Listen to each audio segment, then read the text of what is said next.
જય માતાજી, જય શ્રી કૃષ્ણ। કેમ છો બધા યુટ્યુબ ફેમિલી મિત્રો? મજામાં ને? મજામાં જશો તો આજે હું મારી ચેનલ લઈને આવી છું સુરતની અન્નપૂર્ણા કિચન, જેમાં તમારું હાર્દિક સ્વાગત છે। તો આજે હું એવી રસોઈ લઈને આવી છું, આપણે શાક જ બનાવવાનું છે, પણ લીલા વટાણા અને બટેટાનું। અમે તમને લીલા વટાણાનું શાકની રેસીપી તો બતાવી દીધી છે, પણ આ છે લીલા વટાણા બટેટાનું શાક। તો જરૂરથી તમે મારી રેસીપી જોઈને બનાવજો। અમે કઈ રીતે બનાવીએ છીએ, કેવી રીતે બનાવીએ છીએ, કેમ કે અત્યારે શિયાળો ચાલે છે ને વટાણા એકદમ સરસ ભરપૂર આવે છે અને મસ્ત તાજા આવે છે। તો જરૂરથી તમે મારી રેસીપી જોઈને બનાવજો અને હા, તમે મારી ચેનલને જરૂરથી સબસ્ક્રાઇબ કરી દેજો। ચાલો હવે આપણે નિહાળી લઈએ વટાણા બટેટાના શાકની રેસીપી, કઈ રીતે આપણે બનાવીએ છીએ તે। હાલો, આપણે વટાણા બટેટાનું શાક બનાવવા માટે આપણે 250 જોઈ લ્યો લીલા વટાણા લીધા છે અને એને આપણે ફોલીને એના દાણા કાઢી લીધા છે। તો આપણે આ 250 વટાણા છે અને આપણે બટેટા પણ લેવાના છે। તો આપણે વટાણા બટેટાના શાકમાં ઉમેરવા માટે એક બટેટું લીધું છે અને બે આપણે સુધારીને બે પહેલા મિક્સ કરી દેવાનું છે। ત્યાર પછી આપણે 2 ટમેટા લીધા છે અને આ ટમેટાને આપણે ગ્રેવી કરવાની છે, એટલે ખમણી નાખવાનું છે। તો ચાલો હવે આપણે એક પણ કરી લઈએ। ત્યાર પછી આપણે એક મરચું લીધું છે, તેને આપણે ઝીણી ઝીણી કટકી કરવાની છે, જે આપણે ટમેટું ખમણીએ ને તેની સાથે। ત્યાર પછી આપણે 1 ઇંચ આદુનો કટકો લીધો છે, તેને આપણે ખમણી નાખવાનું છે, ટમેટાની ખમણી ને એની સાથે જ આને ખમણી નાખવાનું છે। ત્યાર પછી આપણે 4 થી 5 લસણની કળી ફોલીને જોઈ લો આ રીતે આપણે પીસ કરી નાખ્યા છે, તેને પણ આપણે વઘારમાં ઉમેરવાના છે। લસણની કળીના પીસ કરીને આપણે રાઈ, જીરું અને આપણે લસણને વઘારમાં ઉમેરવાનું છે। જોઈ લો આપણે ધાણા ભાજી લીધી છે, તેને આપણે સ્વાદ અનુસાર ઉમેરી શકીએ છીએ, એટલે એમાં તમે તમારી ઈચ્છા અનુસાર પ્લસ માઇનસ કરી શકો છો ધાણા ભાજીને। ત્યાર પછી આપણે વટાણા બટેટાનું શાક વઘારવા માટે તેલ લીધું છે, તે તમારે સ્વાદ અનુસાર તમે નાખી શકો છો। અત્યારે આપણે 1 વાટકામાં લીધું છે, જો કોઈ વધારે તેલવાળું ખાતું હોય તો તમે વધારે ઉપયોગ કરી શકો છો, એ તમે સ્વાદ અનુસાર કરી શકો છો તેલને। ત્યાર પછી આપણે વઘારમાં નાખવા માટે રાઈ મેથીના દાણા લીધા છે, જે આપણે 2 ચમચી લીધા છે।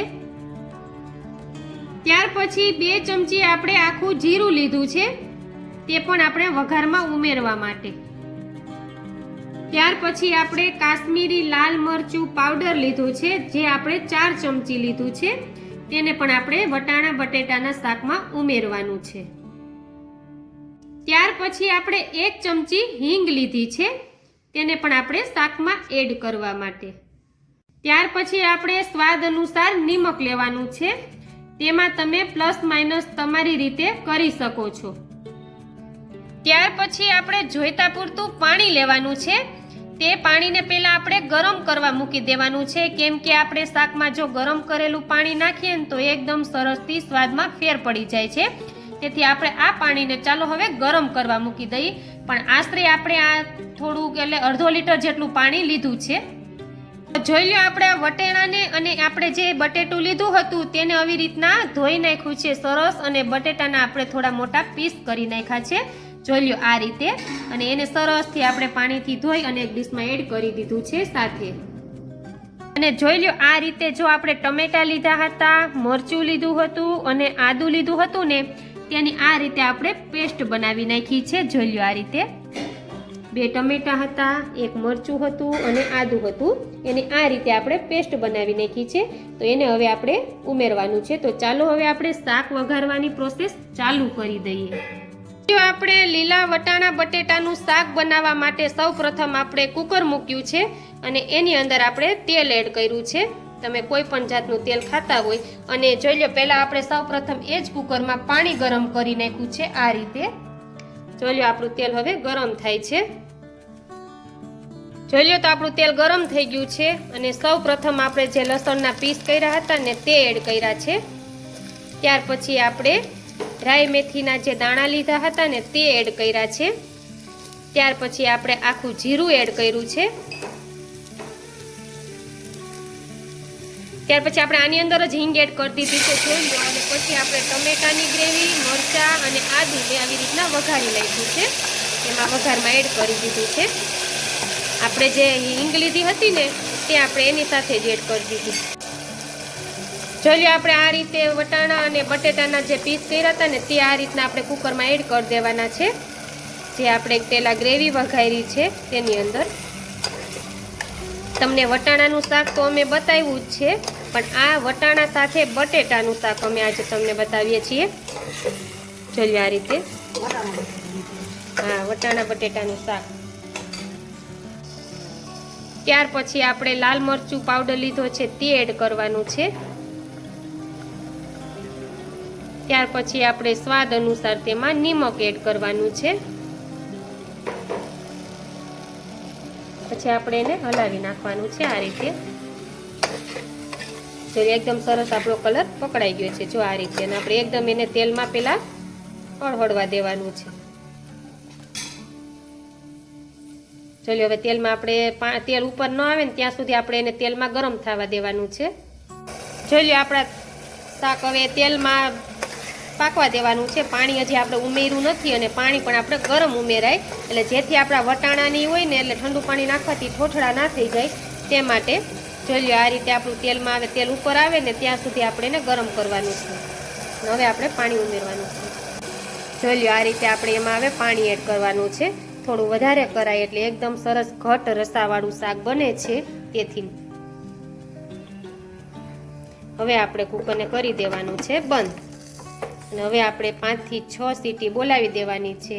ત્યાર પછી આપણે જોઈ લેવું. જોઈ લો આપણા વટાણા બટેટાનું શાકમાં આપણે કુકર ખોલી નાખ્યું છે ને આ રીતે સરસથી જોઈ લો ચડી ગયું છે. અને આપણે હવે આમ સરસથી બટેટાને થોડાક આપણે ઓલા કરી નખાય, પણ લાગે સરસ. કા મમ્મી આવી રીતના બટેટાને ફોડવા મોટા હોય ને એમ તમને ખાવાની મજા આવે. જોઈ આ રીતે થોડોક એટલો રસ્તો હોય ને તો તમને રોટલી સાથે પણ ખાવાની મજા આવે અને રોટલા સાથે. પછી આ સરસથી બની ગયું છે. ધાણા ભાજી આપણે આમાં ઉમેરી દીધી છે. તો જોઈ લો એકદમ વટાણા બટેટાનું શાક આ રીતે જોવું બની ગયું છે. તો જરૂરથી તમે અમે બનાવીએ ને એ રીતે વટાણા બટેટાનું શાક બનાવજો. તો ચાલો હવે આપણે એને એક બાઉલમાં એડ કરી દઈએ. જોઈ લો આપણું સરસથી વટાણા બટેટાનું શાક તૈયાર થઈ ગયું છે. જો તમે જોતા તમને ખાવાનું મન થઈ જાય ને એવું સરસથી બની ગયું છે. તો અમે તમને વટાણાના શાકની રેસીપી તો બતાવી જ હતી, લીલા વટાણાનું. તો આ લીલા વટાણા બટેટાનું શાક છે. જોઈ લો એમાં અમે શું શું એડ કર્યું, ટમેટું, મરચું, આદુ બધું કઈ રીતે એડ કર્યું ને બધું અમે તમને આ રેસીપીમાં બતાવ્યું છે. તો જરૂરથી તમે મારી રેસીપી જોઈને આ રીતે બનાવજો. એકદમ સરસથી સ્વાદિષ્ટ.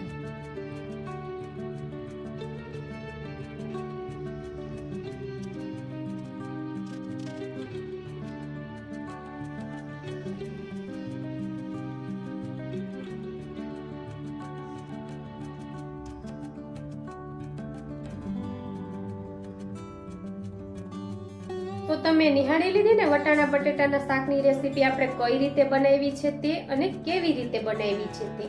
તો જરૂરથી તમે મારી રેસીપી જોઈને બનાવજો. અમે રોજે રોજ નવી નવી વાનગી અને સ્વીટ્સ, કોઈ શાક, કોઈ વસ્તુ, કોઈ રોટલા ને બધું મૂકીએ છીએ. તો જરૂરથી મારી રેસીપી જોઈને તમે બધી રેસીપી બનાવજો.